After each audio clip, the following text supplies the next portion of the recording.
That's why I was going to tell you. I'm going to leave you with a little story, Brian, because we talked about Tupelo, Mississippi, and the Tupelo concession stand brawl and the modern fixation that the Marks fans have with it. We loved it when we were kids too, because you didn't see anything like it ever. Now you can't get away from it. But I teased Brian last about this last week on the program, and then we got distracted and I didn't tell him. But Brian Solomon, do you know what regional promoter from the territory days that Tony Khan most reminds me of? Who? Miriam Springfield. Okay. Do you know the story of Miriam Springfield? No, I feel like I should, but please enlighten me. Okay, in the Tennessee territory, down at the Memphis end, even before that Nick Gulas and Jared had split off from Nick Gulas and started his own company, Tupelo, Mississippi was a Friday night town at the Tupelo Sports Arena. And the Tupelo Sports Arena, I don't know what other functions it may have had. I think Friday night wrestling, and maybe they might have fucking bingo or whatever in there. I can't imagine any other use for this building. It was, from what I was told when I started, it used to be used as a paint and body shop. And I believed it because there were still grease and oil stains on the floor. And especially when it rained and people walked in with wet shoes or the water ran in the sides of the building and the side doors, it was slicker than fucking cum on a gold tooth. And it was just a big concrete block, cinder block building in a nondescript side street, not downtown Tupelo, so out in some kind of half-assed neighborhood, right? Where you might be driving down the road and all of a sudden you'd see a paint and body shop. And there was a small parking lot there, and then a lot of times people just parked on the street blocks away and walked. And if you tried hard and used every available seat, you could probably get about 800 people in it. And it was just, again, a big building. There was a set of bleachers at the back end, and otherwise it was folding chairs. And they had run this building because they needed a Friday night town close to Memphis back in the days when they did Memphis TV Saturday mornings. But Gulas in his day was running 3 or 4 towns on Friday nights. So it was never a big money town, and there was a local promoter named Herman Sheffield. I have a feeling that he owned the building, because why else would you not only use a local promoter in Tupelo, but also this guy had nothing to do with anything in wrestling anywhere else, right? And did you ever see the tape, not of the original Tupelo concession stand brawl, but the one with Eddie Gilbert and Ricky Morton against Masa Fucci and Mr. Onita with Tojo? Yes, I did see that, and I know that Onita was really influenced by the original match when boy, he did howdy, to the almost the end of the wrestling business. But do you remember the fat lady in the flowery muumuu shirt and baggy shorts and flip-flops that came in and Tojo Yamamoto slapped her? Yes, I do. That was Herman Sheffield's wife, and she wasn't smart to the business. And she was the one who sold the concessions, the popcorn and the hot dogs and the blah. And she was freaking out and came in and was screaming at Tojo and kind of swatting at him, get out of here, get out of here. And he gave her a working slap that she didn't know how to sell. And then Herman Sheffield off camera, you see somebody grab her arm and pull her out. But on the original deal with Lawler and Dundee against the Blonde Bombers, the one that actually drew money, Jared had made the deal with Herman Sheffield. We'll pay for anything we break. And Herman's deal was anything but the popcorn machine. You can't break my popcorn machine, right? So that was the standing deal whenever they did that in Tupelo. You can't break Herman's popcorn machine, but everything else is okay, because this building was literally, if any city official had gone into it, it would have been condemned. And there was nothing worth a plug nickel in the place. When you walked in the front door, when the fans came in the front door, you immediately passed by the ticket table where you had to buy a ticket. All seats at 79, 80, 81, 82, $4, $5, one of those two, right? And then you would walk in and the concession stand would be on the left-hand side, and the wrestlers' locker rooms, such as they were, dressing rooms, would be on the right-hand side. one for baby faces and one for heels, where the people could see they came out of separate doors and separate rooms. And those rooms were made with like that old wallboard shit and not even to code or professional construction. One time, just at a regular house show, the fucking baby faces chased the heels back to the locker room and ran one of the heels' heads into the fucking wall, and the wall fell down. And there was Eddie Marlin in the shower, naked as goddamn Jaybird, and all the fans fucking staring at him, right? And then after you pass the concession stand and the locker rooms, and right over the concession stand was that little loft that Lance Russell famously had the camera and was shooting from to go down the stairs in the concession stand. And then you entered a big empty room. It used to be a paint and body shop, and there was a ring and fucking chairs. And so basically, by the time that Jarrett had established his own company, and then in 1980, Nick Gulas went out of business, Jarrett gave him a mercy payoff, took over Nashville, took over some spot shows.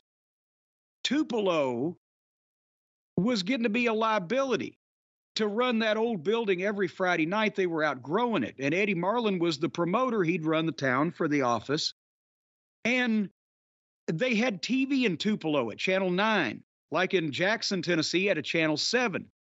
And those were strong signals. And the TVs in Jackson hit central West Tennessee, and in Tupelo hit northern Mississippi and central West Tennessee for all their spot shows. And I've talked on the program about Boonville, Mississippi at the college might do 2,000 people once a year. But Tupelo sucked, right? And nobody wanted to be booked there. They had a battle royal one time, and Eddie Marlin rang the bell for the 12-man battle royal and turned around and walked back to the fucking ticket booth, start counting the gate. And by the time he sat down at the chair, everybody had dove over the top rope and the match was over. One guy was left to win it. They wanted to get out of there. Jimmy Kent, his last day in the territory was in Tupelo. He was booked in a loser leave town match. He showed up outside the building with his car pulling a U-Haul and his whole family in the back seat. So who's going to win this fucking match, right? So great. Anyway, Eddie finally made a decision. We're not going to run Tupelo anymore on Friday nights. But who did this upset? Not the boys who were booked there for these fucking... literally, the house would be $1,000 with $5 tickets. 200 people in this place. And it was just brutal. Every territory had the worst town in it. Not just a spot show once a year, but the worst town they ran regularly. Tupelo was it for the Tennessee territory. My first 10 weeks on the road full-time, I was booked in Tupelo 9 Fridays out of that 10 weeks, and it rained every goddamn day, right? And on the way back from Memphis one night, I wrecked my car. I'll get to that night in a second. So anyway, Eddie Marlin is going to give up running Tupelo. Who did this upset? Miriam Springfield, who was a woman who sat in the front row with a lady that was a friend of hers and was there every Friday night and had been for years. And when she found out that they were not going to run Tupelo anymore, she about had a fit. And I wasn't there for the conversation, and I don't know how that it all got put together, but rather than her not be able to go and her and her friend and sit on the front row in this converted paint and body shop and watch these dreary matches with these unmotivated wrestlers in front of 200 fucking people in Tupelo, Mississippi every Friday night, she bought the town from Eddie Marlin. From what I understand, she paid it could be mistaken. It could be an exaggeration. Randy Hales probably know more about this than me, but I was told she paid $40,000 in like 1981, right? So that she would be the promoter of Tupelo, Mississippi, and the office, the deal was they would plug the shows on TV, on the Channel 9 TV, and they would send her a card of main event, TV superstars every Friday night. And she would do the newspaper advertisement, and she would fucking pay the rent on the building, I guess, to Herman Sheffield. And she would pay the boys their minimum guarantee, because that's all you ever got out of Tupelo was your minimum, $50, right? And she was the promoter. And the office got 10% booking fee. So on a town that they were losing money on, instead, suddenly Eddie gets 40 grand on behalf of the office, and he got a nice piece of it, I'm sure. And she has to take on all the responsibilities of paying gas. So there are 10, 12 guys on a Friday night headed to Memphis TV. There's where they go. They make $50. If the fucking house is $1,200, then $120 goes back to the office, and they don't give a shit, right? So that's the way they were. And by the time that I got into business, it was really dreary. I mean, we had some $900 houses at $5 tickets. And it was 3 or 4 weeks I was in the business that I was being booked in Tupelo on Friday nights. Tupelo was the first place I ever got punched by a fan, because I was trying at that point. Nobody had told me about temper your fucking work because there was no cops, because they couldn't afford them. And normally nobody got heat, but I got heat. So Jesse Barr, the guy that I was managing, dispatched the fellow. He didn't knock him out. He just kind of halfway German suplexed him on his head, and the guy slunk off. But anyway, then I get there one night, I go out and manage Jesse or whoever the fuck, and I come back in the locker room, and the way that they did it there, every other town in the territory, you got paid by your check that you got once a week in Memphis on Monday nights. But because this was a Miriam Springfield production, you had a white envelope with your $50 in cash with your name on it. So I had to sit around till the matches are over, and then the referee's handing out the heels money. I'm in the heel locker room. He didn't have one for me. I said, what about me? So let me go ask. Came back and said, Mrs. Springfield said you weren't on the sheet that the office sent, and so she ain't going to pay you. Because here was another thing about Miriam Springfield. They sold her the town. They didn't smarten her up. Oh, man. I was just going to ask about that. Not only did she never come in the locker room or was allowed to come in the locker room, they said, oh, there's naked men in there. But she wasn't smart to the business, and she liked the baby faces, and she didn't like the heels.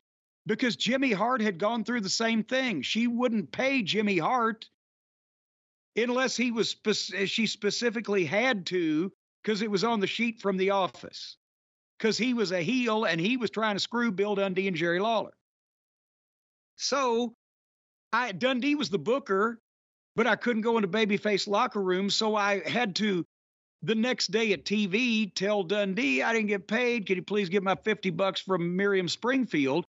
But on the way to Memphis that night, that's where I hit the slick spot on Highway 78 in the Holly Springs National Forest and totaled my goddamn car that I'd just bought 6 weeks earlier and very well could have killed myself. So by the time I got to TV the next day, after being picked up by my cousin who lived in Memphis and then driven to the studio to where I could fucking catch a ride with Jimmy Hart to Nashville that night, I couldn't walk. My neck was stiff. I'd been knocked out. My hand was almost broken. So they didn't beat me up too bad. And I finally got my $50 2 weeks later. So because I totaled a new car, I only went in the hole about 15 grand for that one shot. But that's the thing. That is the moral of the story. Tony Khan is Miriam Springfield. He always wanted, he always hoped, he always dreamed, and he just wanted to watch his wrestling and run his wrestling. And he didn't care about making any money. He didn't care about, as long as he can sit there at the gorilla position and tell everybody what to do, he's, as Mama Cornette used to say, in hog heaven. And so Tony Khan is Miriam Springfield. Instead of $40,000, he's got $100 million. It's the same principle. And we've seen it over and over in the business. Those of us that have been around long enough pay attention and read about what happened before we came around. Ronnie Gossett sold Nick Goulas's territory to this fucking woman in goddamn somewhere in Middle Tennessee one time back in the 70s. He didn't own any of it, but he sold it to her. And he spent a little time in jail, but she didn't get her money back. The only reason Nick Goulas found out was when she called the office and said she wanted to have a staff meeting about the way things were going to change. So what the fuck are you talking about? I've just bought your company. No, you haven't. Well, I bought it from a man named Ronnie Gossett. Oh, you did? I mean, you know, Wow. It's not unusual. And I heard it in Tony's voice when I talked to him on the phone. Yeah. They will drain his blood. And so here we have it. This is the kind of wrestling that he booked with his two friends on the internet when they were kids. And he said this. This is his story, not mine. And now he's doing it on national TV because he can afford to. Nobody else has ever spent this much money before in this business to not make any. And I know, and I'll say this and then we'll be done. Uncle Dave, the apologist in chief, says, oh, but the plan has always been to get a big rights fee and then he'll be profitable. No shit. But how do you get a big rights fee when you're doing everything wrong? When you're producing television like this that is losing viewers, not gaining, when you are losing talent to either a malcontented attrition or hospitalization, and when you can't fill the buildings that you're booking whenever you come back to a town because you've shown them everything that you had the first time.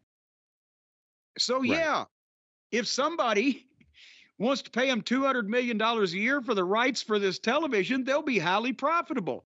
Otherwise, it's been fucking 5 years almost, and he's burned through $100 million, and by their own lips, they admit they have not made a profit yet. And I'd be interested to see how far behind they are, really and truly.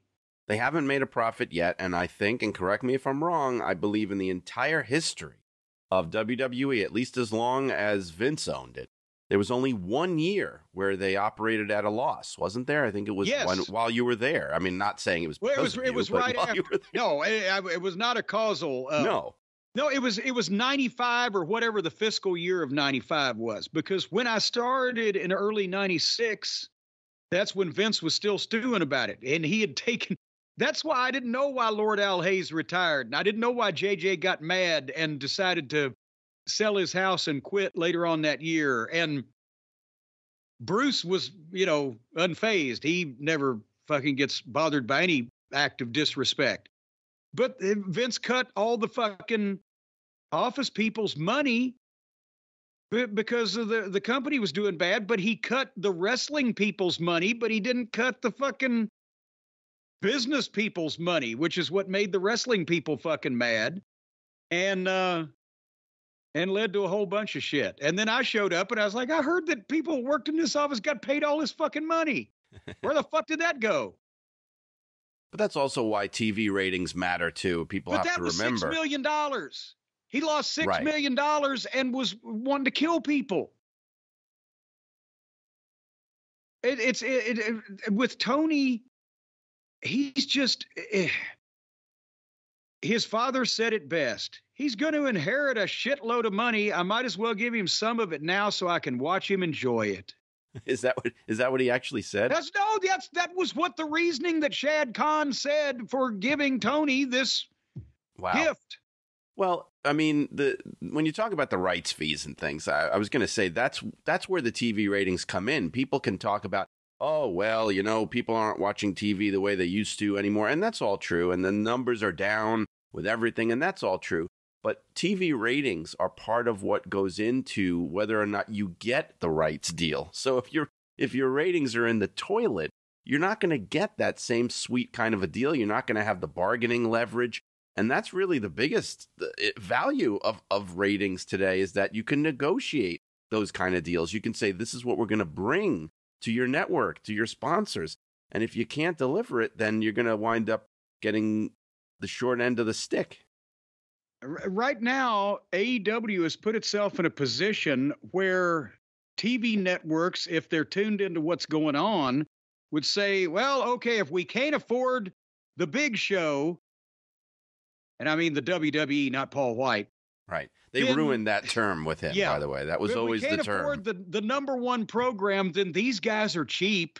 If we want wrestling at all, I guess we could take them. Not a great position to be in my humble and lovable opinion.